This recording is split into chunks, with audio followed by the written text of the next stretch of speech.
Yo, salut tout le monde, c'est Gata Volgar, j'espère que vous allez bien. Moi pour ma part je vais plutôt bien, j'espère que vous avez passé une bonne journée. Aujourd'hui on se retrouve pour une nouvelle vidéo, donc on se retrouve pour le débrief du match Manchester United Paris Saint-Germain, 8ème de finale aller de la Ligue des Champions, victoire du PSG à Old Trafford sur le score de 2-0. Les buteurs dans ce match sont Presnel Kimpembe à la 53e, premier but en pro pour le défenseur du Paris Saint-Germain, et à la 60e c'est Mbappé qui permet au PSG de s'imposer 2-0. Voilà, donc pour décrypter un petit peu ces 90 minutes, côté mancunien et côté parisien, donc on va commencer par celui de Manchester, donc 45, dans les 45 premières minutes, offensivement Manchester a été correct, nos cadres, nos top players ont répondu présent, que ce soit Paul Pogba, Lingard, Rashford ou Anthony Martial, franchement, ils étaient impériaux en attaque. Franchement, il n'y avait rien à dire. Ils ont répondu présent. Défensivement, on a eu quelques failles en première période, que ce soit quand c'était avec Di Maria ou Mbappé, des séquences avec Di Maria et Mbappé. On avait eu beaucoup de difficultés à les gérer et franchement, ça a été difficile pour Manchester. Mais sinon, à part ça, défensivement, on a été correct. Après, côté parisien, en première période, on a été plutôt correct. Défensivement, on a été impérial. Le Buffon a fait son match en première période. Franchement, il a fait une bonne première période. Il a repoussé toutes les tentatives mancuniennes. Kimpembe et Thiago Silva, ils ont fait leur job aussi. Bernat et Kehrer également. Donc la charnière centrale a répondu présent, tout comme les milieux, les stoppers, Marquinhos et Verratti. Donc voilà, donc franchement il n'y avait rien à dire pour le Paris Saint-Germain. Donc ça, pour la première mi-temps, les occasions parisiennes, c'était Di Maria et Mbappé qui apportaient du plus à l'attaque, tout comme Julian Draxler. Franchement, il n'y a rien à dire. La plus grosse occasion, c'est celle de Di Maria dès la 10e minute de jeu. Grosse frappe enroulée, mais ça fut le cap de Derrea. Après, Mbappé, il a essayé de trouver la faille, mais malheureusement, sa frappe passe juste à côté des buts de Derrea. Et voilà, donc c'est pour la première mi-temps. Après, pour en venir du côté de Manchester, le gros coup, le fait marquant de cette première période, c'est les blessures de Lingard et Martial. Et là, j'ai vite compris que Manchester, ils allaient souffrir en seconde période.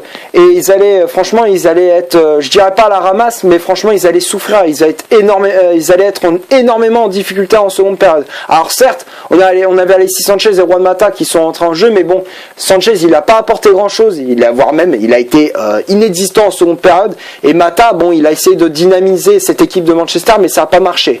Voilà.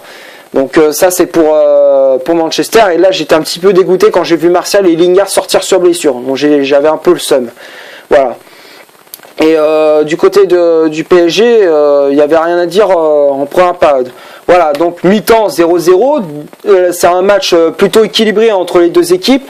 Seconde période, le Paris Saint-Germain attaque très fort avec les occasions de Mbappé et de Di Maria, mais but sur un très bon David Derrea, franchement il n'y a rien à dire.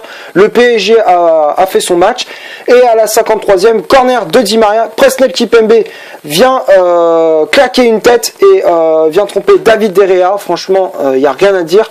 Mais pour moi, l'erreur que Manchester a fait, c'est le marquage. Franchement, le joueur qui n'était pas au marquage sur Kimpembe, c'était Matic. Matic n'était pas du tout au marquage sur le but de Kimpembe. Et quand j'ai vu ça m'a saoulé, parce que à chaque fois on refait les mêmes erreurs. En championnat, on fait exactement les mêmes erreurs, mais heureusement que les occasions passent à côté.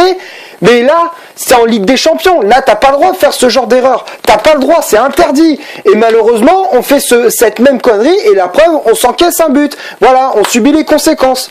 Et encore une fois, là, j'ai tiré la sonnette d'alarme en disant, on n'a pas de défense. On n'a pas de défense. Après le mercato, j'avais dit qu'on n'avait pas de défenseur central. Mais Solskjaer, il avait dit, non, ça va, défensivement, on est correct. Ouais, on est correct, mais là, non, là, on n'est pas correct, là. Là, franchement, défensivement, on a été catastrophique. Là, défensivement, on a été à la ramasse, Voilà. Après, Après, on s'est pris le premier but, donc on a pris un gros coup derrière la tête. On n'était pas loin du chaos. Et là, le deuxième but arrive, but d'Mbappé sur un bon centre de Di Maria. Di Maria, il a été en feu durant ce match. Franchement, il n'y a rien à dire. Di Maria, franchement, je le kiffe. C'est pas pour rien que j'ai son maillot du Paris Saint-Germain. Et franchement, il y a rien à dire. Mbappé, il a été en feu également. Et franchement, les Parisiens, ils étaient chauds bouillants, ils étaient chauds comme une baraque à frites. Voilà, donc franchement, il y a rien à dire sur ça. Le PSG, ils ont fait leur match. Ils repartent dans le Trafford avec une victoire et d'avoir un pied déjà pour les quarts de finale. Ça, c'est la faute de Manchester parce que ils sont arrivés, ils ont attendu les Parisiens, ils se sont frottés les mains, ils se sont dit il n'y a pas Neymar, il n'y a pas Cavani, il n'y a pas Meunier, on va les éclater. Mon cul, ça n'a rien donné. Franchement, les Mancuniens, ils étaient à la ramasse en seconde période. Il suffit qu'on retire Lingard et Martial pour qu'on soit à la ramasse, quoi. Voilà. Et ça, c'était pas arrivé depuis un petit moment. Et heureusement que David De Gea, on n'était pas loin du 3-0 parce que David De Gea, heureusement qu'il était là parce qu'on n'était pas loin du 3-0. Mbappé, il a failli mettre le but du chaos. Donc franchement, il y avait rien à dire.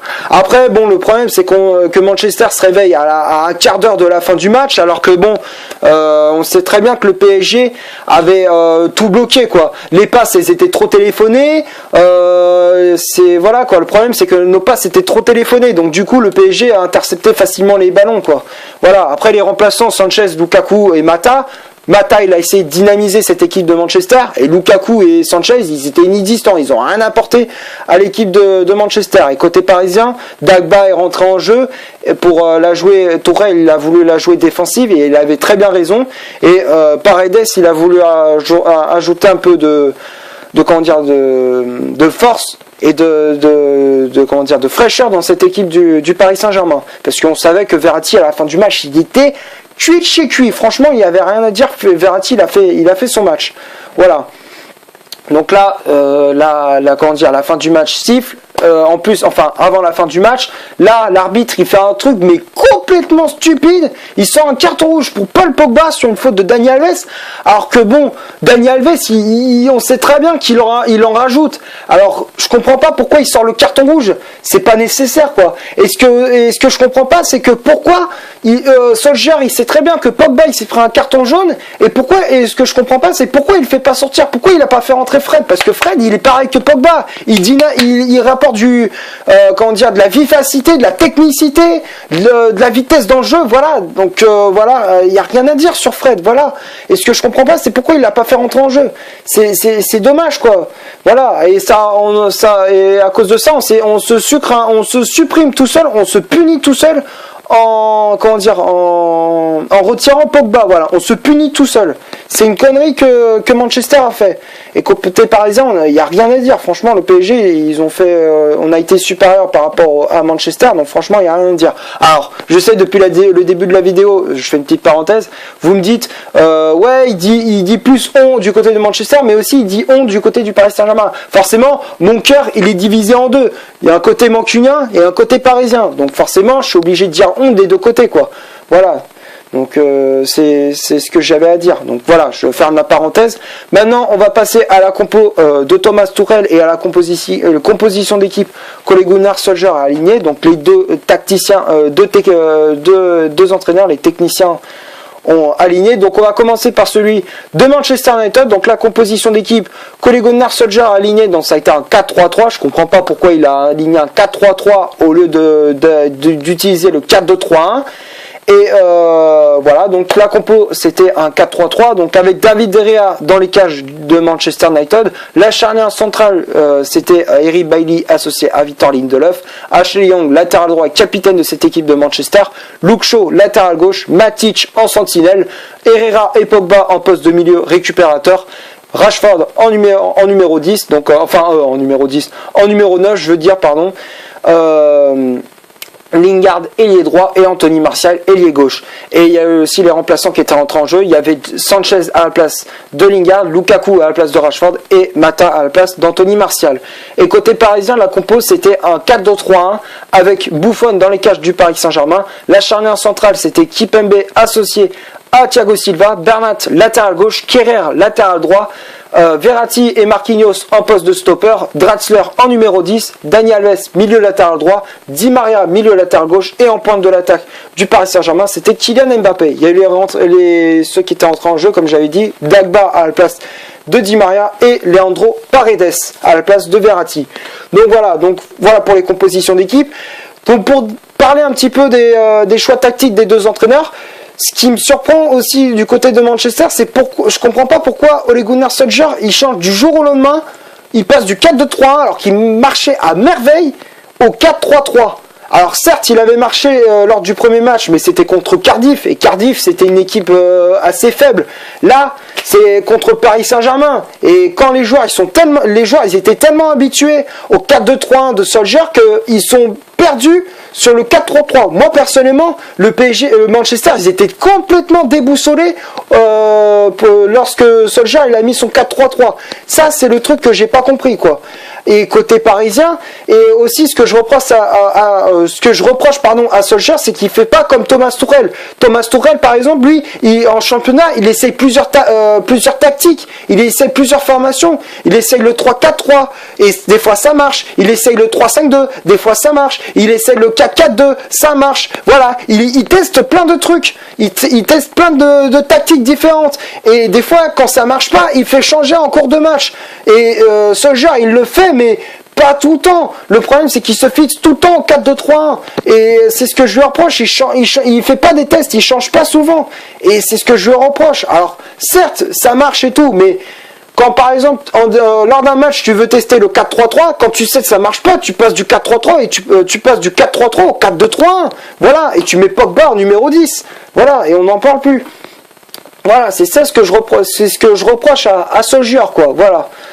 Donc voilà pour les compositions d'équipe. On va passer maintenant aux statistiques de cette vidéo. Donc les statistiques, c'est 53% de possession de balle pour le Paris Saint-Germain contre 47 du côté de Manchester United. 5 corners pour le Paris Saint-Germain contre 3 du côté de Manchester United. Les tirs au total 9 du côté du PSG dont 5 cadrés. Côté mancunien 6 dont une cadrée. Une frappe cadrée seulement dans ce match. C'est très très peu. Donc franchement, je les ai trouvés vachement décevants. Franchement, ils étaient décevants de chez décevants. Manchester, franchement, ils m'ont énormément déçu. Les hors-jeux, deux hors-jeux du côté de Manchester contre 1 du côté du PSG. 17 fautes commises du côté des Red Devils contre 7 du côté du club de la capitale. Voilà, donc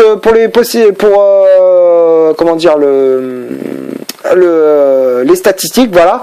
Donc ce que dire dans ces statistiques, le PSG a été nettement au-dessus, c'était plus réaliste. Manchester a fait 6 frappes, dont une frappe cadrée. Manchester United, c'est pas ça. Là, j'ai pas reconnu l'équipe, quoi. Franchement, avec la prestation que les Mancuniens ils ont fait, je les ai pas reconnus du tout. Et franchement, franchement, ils m'ont déçu, quoi. Parce que je m'attendais pas forcément à cette prestation-là, quoi. Voilà. Donc, qu'est-ce que je te dise? Voilà. Donc, y a rien. Et après, voilà. Donc, le reste, c'est Paris, quoi. Paris, ils ont fait leur taf. Donc, on va passer maintenant donc là, c'était les statistiques. Donc, on va passer maintenant au top et au flop de cette vidéo. Donc, je vais commencer par celui de Manchester United. Donc, les tops pour moi, c'est David De Gea. De Gea, il a fait un nombre incalculable d'arrêts. Franchement, il n'y a rien à dire. Il a fait un nombre incroyable d'arrêts. Encore une fois, franchement, c'est lui qui nous a sauvés plusieurs fois. L'addition aura pu être plus salé, donc franchement il y a rien à dire sur ça. Derrière le top, la charnière centrale Bailly, Lindelof, tous les deux je les mets dans le flop parce que franchement ils étaient catastrophiques. Franchement à la mi-temps ça allait, mais en seconde période ils étaient à la ramasse totale. Franchement Lindelof, on l'a retrouvé, j'ai l'impression de revoir le Lindelof de l'année dernière et celui de la séquence Mourinho. Donc voilà, j'ai l'impression de le retrouver. Bailly, il a été complètement dépassé. Après, les latéraux, Young et Shaw. Ashley Young, quoi. Oh, le match qu'il a fait, mais c'était un boulevard sur le côté côté gauche, pardon. Là où sur son côté, c'était un boulevard, c'était open bar. Luke Shaw, encore ça va. Donc Luke Shaw, je vais quand même le mettre dans le flop parce qu'il a perdu beaucoup de ballons. Mais Ashley Young, le côté, mais c'était catastrophique, quoi.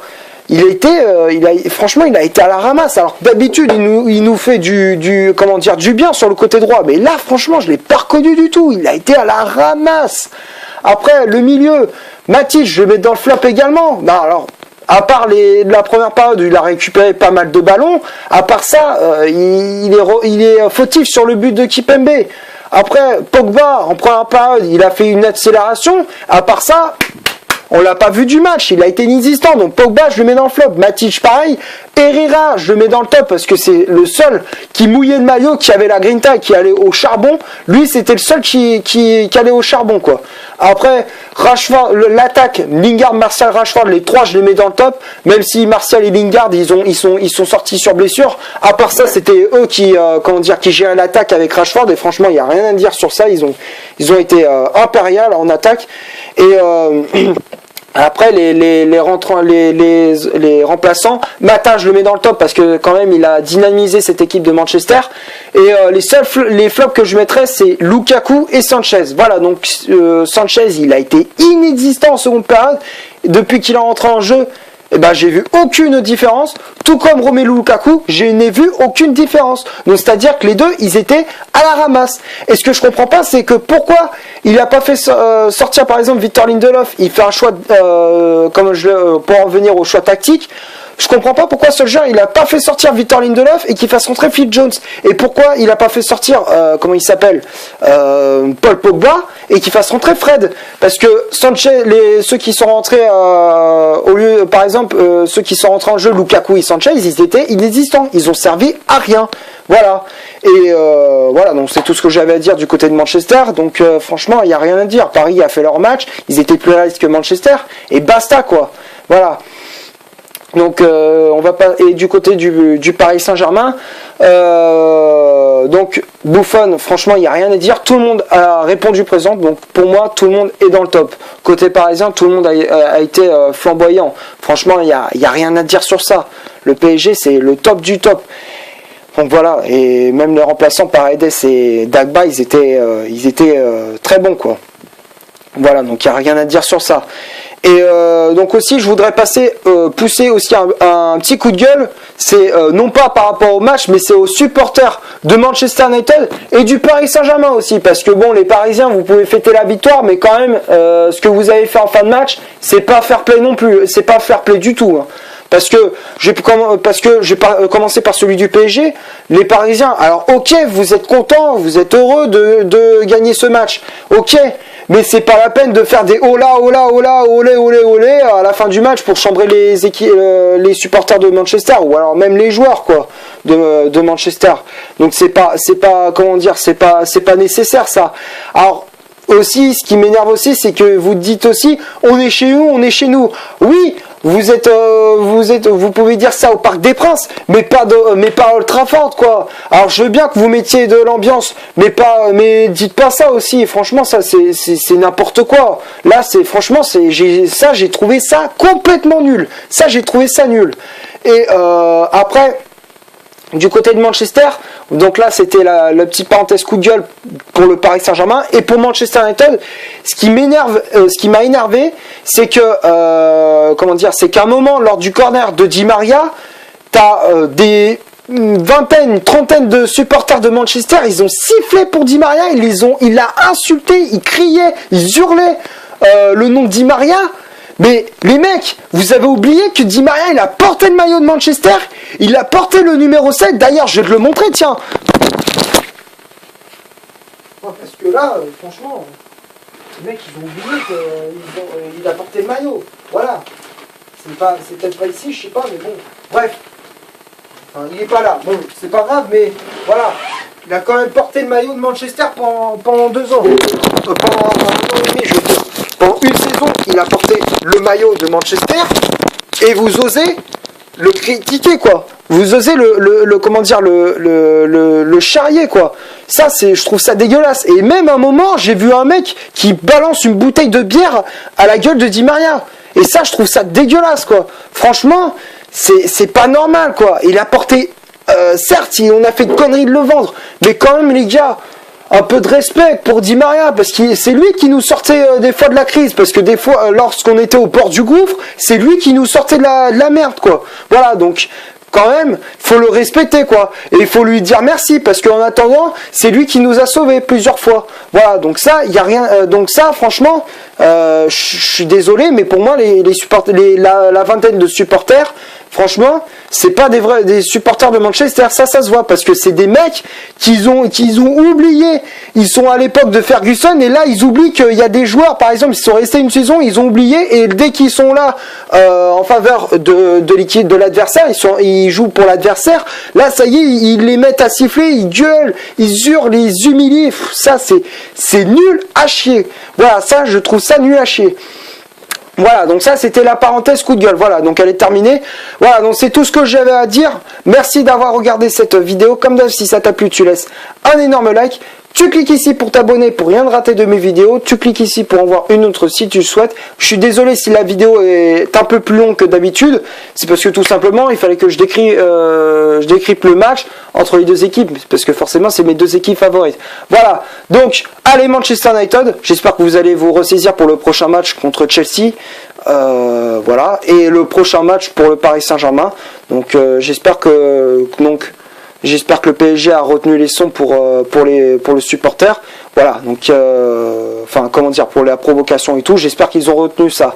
Voilà, donc le prochain match du Paris Saint-Germain, j'espère qu'ils vont remporter le match, tout comme Manchester United. Voilà, allez Manchester United, et n'oublie pas que ici c'est Paris. Voilà, donc on se retrouve pour une prochaine vidéo. Ciao.